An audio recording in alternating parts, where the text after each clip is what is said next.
주안의 만나 6월 26일 수요일 묵상을 함께 나오도록 하겠습니다. 오늘 말씀은 사도행전 26장 19절에서 32절까지의 말씀으로요, 하나님의 말씀과 사람의 생각이라고 하는 제목으로 함께 묵상을 나오도록 하겠습니다.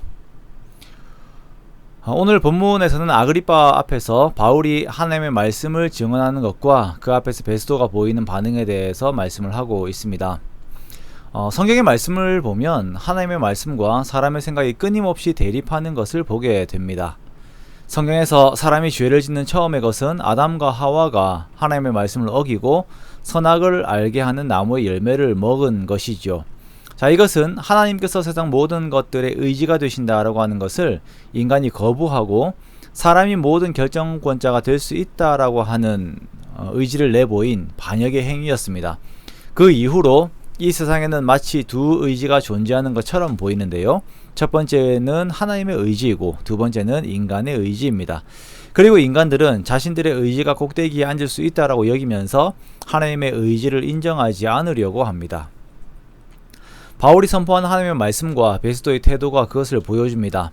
바울은 아그리빠 앞에서 자신이 만난 예수 그리스도에 대해 계속적으로 증거합니다.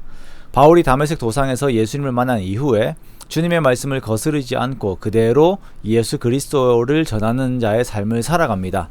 그렇게 그는 다메섹과 예루살렘에 있는 사람과 유대 온 땅과 이방인에게까지 회개하고 하나님께 돌아올 것, 그렇게 회개에 합당한 일을 할 것을 전하지요.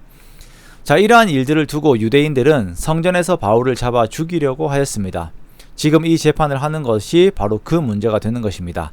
그런데 바울이 여기서 말하는 거예요. 자신이 하는 일이 무엇이 문제가 되는가라는 것입니다. 바울은 자신의 행동의 당위성을 성경 말씀에 그 근거를 두고 있습니다.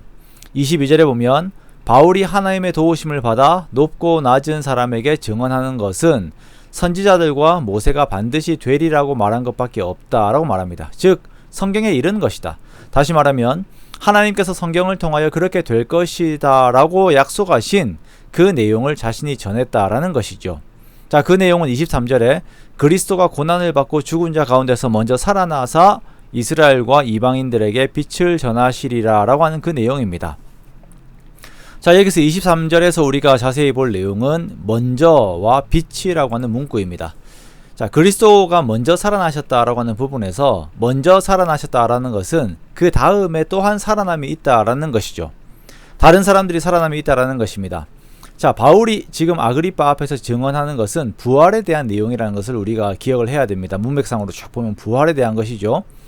그리스도가 먼저 살아나셨다라고 하는 것은 그 이후에 살아나는 자들이 있다는 것이고, 그것은 그리스도를 믿고 새롭게 산 사람들이라고 하는 것을 현재 바울이 증거하고 있는 것입니다. 자, 이것이 먼저의 의미입니다. 그리고 그리스도께서 먼저 살아나셨다라고 하는 것에서 먼저는 그 다음 빛이라고 하는 말과 연결이 되는데요, 그리스도께서 먼저 살아나시고 그 이후에 그를 믿는 자들이 함께 살아난다라고 하는 것이 그 소식을 듣는 자들에게 빛된 소식이 된다라는 것입니다. 죄와 사망의 권세에 매여 있는 자들의 삶, 즉 어두움에 매여 있는 자들의 삶에서 거룩하고 의롭게 됨과 부활의 삶으로 옮김이 있다는 그 소식은 빛과 같은 소식이죠. 그리스도께서는 이 사랑과 기쁨의 속성을 가진 빛의 내용들을 이루시기 위하여서 모든 구속 사역들을 이루셨고, 이것은 하나님께서 이미 성경에 약속하신 내용임을 바울이 선포하고 있는 것입니다. 즉 바울은 하나님께서 계획하시고 진행하시고 계신 일들, 하나님의 마음과 생각과 행위를 그대로 전하고 있는 것입니다. 그런데 이에 대해서 베스도가 보이는 반응을 보십시오. 아그리빠에게 하는 이 말을 들으면서 베스도가 끼어들어서 자신이 크게 소리를 지릅니다. 바울아, 내가 미쳤도다. 내 많은 학문이 너를 미치게 한다 라고 이렇게 이야기를 하고 있어요. 자, 이 말은 베스도가 하나님께 하는 말과 동일합니다. 하나님이 하시는 일을 보니까 미친 일이라는 것이죠. 도저히 이해가 되지 않는 영역입니다. 그러니까 베스도의 판단은 이런 일은 미친 일이다 라고 결론을 내릴 수밖에 없는 것입니다.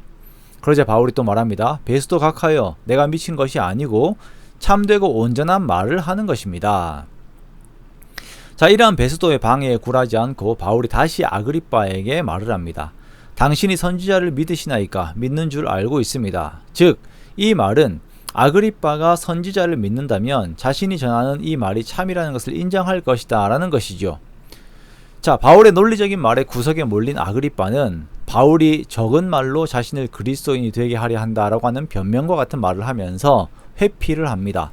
그러나 바울은 자신이 결박된 것 외에는 모든 사람이 자신과 같이 되기를 원한다. 즉 그리스도께 속한 자가 되어서 그 은혜를 누리기 원한다라고 말을 하면서 말을 마무리를 합니다.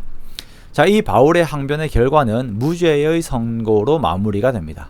바울이 가이사에게 항소하지 않았다면 석방될 수 있었을 것이다 라고 서로 말들을 하지요.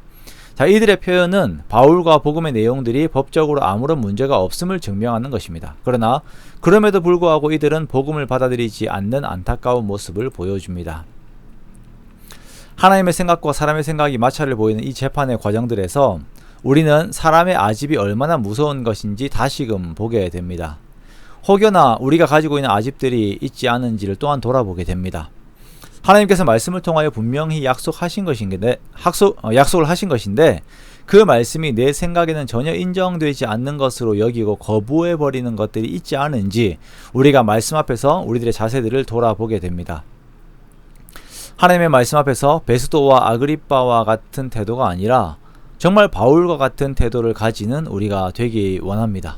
순전하게 말씀을 받아들이고 말씀 안에서 주님과 더욱 깊이 있는 동행을 하는 우리가 되기 원합니다. 그렇게 오늘 하루도 주님께서 원하시는 삶의 내용으로 주님과 함께 걷는 저와 여러분의 복된 사람들이 되시기를 주님의 이름으로 축원합니다.